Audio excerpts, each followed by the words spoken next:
on a eu aussi la sortie du Layer 1 C-Network. Alors, je vais faire une petite parenthèse dessus. On en avait parlé sur une émission et c'était pas une émission masterclass. Qu'est-ce que je pense de C-Network? Alors, C-Network, c'est basé sur le Cosmos SDK. C'est une crypto-monnaie de l'écosystème Cosmos, du coup. C'est Solana sur Cosmos.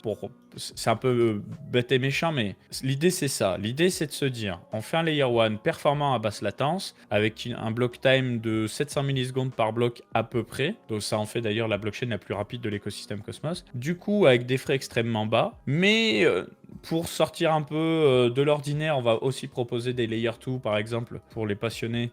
Tu vas avoir le Layer 2 Nitro, qui est justement un Layer 2 pour supporter la machine virtuelle Solana. L'idée, c'est quoi? C'est justement dire aux gars, bon, bah, vous êtes sur Solana, bah, venez chez moi. Moi, ma blockchain, elle est jamais tombée. Elle fonctionne avec tout l'écosystème Cosmos. Et comme c'est nouveau, bah, si vous lancez un protocole, les yeux vont être sur vous. Donc n'hésitez pas. C'est une initiative, d'ailleurs, ce Layer 2 qui a été lancé directement par C-Labs. L'entreprise derrière, c'est Network. Ensuite, c'est une VC chain, donc avec des investisseurs qui ont une partie énorme des jetons. Je crois d'ailleurs qu'on a fait un point sur la tokenomics, voilà.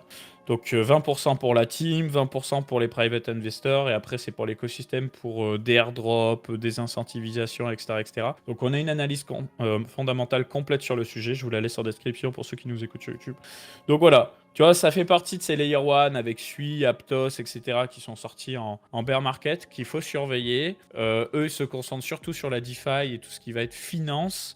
Est-ce que ça a beaucoup build dessus? Je ne sais pas. Est-ce qu'il va y avoir des NFT, etc. dessus? Je crois que oui. Je crois même qu'ils ont proposé un standard particulier de jetons pour leur blockchain. C'est à surveiller. Maintenant, côté prix, je crois que c'est en descente aux enfers depuis le lancement, comme ça a été le cas de Sui et de Aptos. Donc, méfiez-vous quand même. Fully diluted, tu vois, on est sur une capitalisation de 238 millions, mais fully diluted, on est à 1,3 milliard.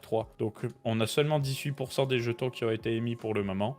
Donc faites le nécessaire avec ces informations-là. Côté tech, c'est intéressant. Mais côté investissement, pour le moment, c'est la descente aux enfers tant qu'on n'a pas de signal de force sur le prix Après, à c'est surveiller. normal, tu vois, genre quand t'as un airdrop, quand t'as un jeton qui... Il y a eu un airdrop, non? Ouais, il y a un airdrop. Je crois bien qu'il y a eu un airdrop, ouais. Quand t'as un airdrop, quand t'as un jeton qui se lance dans ces conditions de marché ici, juste les gens, ils veulent récupérer un maximum d'argent, parce que même, enfin, les gens ferment les airdrops, et s'ils ont pas une énorme conviction dans le projet, bah juste, ils vendent, en fait. Donc Ah oui, complètement. pour moi, c'est pas étonnant, et en vrai, je crois on n'a pas eu ça exactement de la même manière, mais même si tu regardes, bon, ça n'a pas dump de la même manière, mais WorldCoin, pareil, ça se casse la gueule. Ouais. Arbitrum, quand ça a été listé, ça a tenu quand même. Ouais. Mais ouais, tu vois, WorldCoin, c'est actuellement.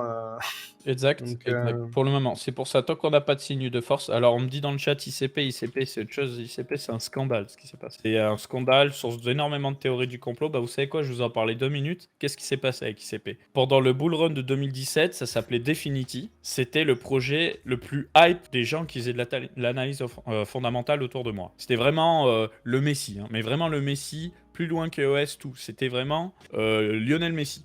Et donc, ce qui s'est passé, c'est que si. tant qu'il n'a pas été listé sur les exchanges, tu as eu des produits dérivés où tu pouvais spéculer sur le prix futur d'ICP, comme sur MEXC, etc. Quelques jours avant le listing officiel sur Binance et les autres exchanges, il y a eu un produit financier, un produit dérivé qui est sorti sur FTX. Ce produit dérivé a pumpé à mort. Donc, la théorie du complot qui a été relayée non pas directement par ICP, même si un petit peu quand même, c'était que potentiellement, comme c'était un concurrent de Solana, FTX a essayé de le faire pumper puis de le faire dumper à mort pour dégoûter les investisseurs du projet. Est-ce que c'est vrai, c'est pas prêt? J'en sais rien. Est-ce qu'on aura le fond de l'histoire un jour? Je ne sais pas. Toujours est-il qu'effectivement, ça s'est listé à 400 $. Le truc était dans le top 5 CoinMarketCap au listing alors qu'il n'y avait rien. C'est Surtout que c'est un n'importe truc quoi. qui est assez centralisé d'une certaine façon. Par contre, niveau performance, c'est un banger. En termes de ce qui est possible pour faire des applications complexes, c'est un banger aussi. Mais bon, voilà, ça a séché pas mal de monde. Et moi, pour avoir quand même fait l'effort de regarder les projets qui allaient se build dessus, ça me faisait pas bander. Clairement, ça me faisait pas bander. Mais à peu près comme 99,9% des projets qui sont build dans les crypto-monnaies. Parce qu'au final, c'est tous des forks des uns des autres ou des produits que personne n'utilise. Un peu méchant dit comme ça, mais j'espère qu'un jour, on utilisera des applications où le normie ne sera pas qu'il y aura de la blockchain et de la crypto derrière, mais nous, on le saura et on pourra spéculer dessus. Ça, c'est mon rêve. Pour le moment, on va rester sur Uniswap, hein. Voilà. Mais déjà, je sais même pas comment, genre, ICP est resté, genre, aussi haut, aussi longtemps. Genre, j'ai même du mal à concevoir comment ces prix n'ont pas été vendus instantanément, parce qu'il y a des... Enfin, C'est ICP, vrai. tu vois, sur les prix qui étaient aussi hauts, on y est resté longtemps, hein. C'est vrai, c'est vrai, c'est Il vrai. y a eu, Bah, on il y a a eu le beaucoup de temps de jetons, short, hein. beaucoup de jetons en circulation et je crois qu'on est juste un petit peu au-dessus du prix ICO en fait. C'est juste que quand il a été listé, il a totalement dérouillé le prix ICO, mais voilà. Si tu as bien aimé cette vidéo condensée, sache qu'elle est extraite de notre chaîne YouTube Coin Academy.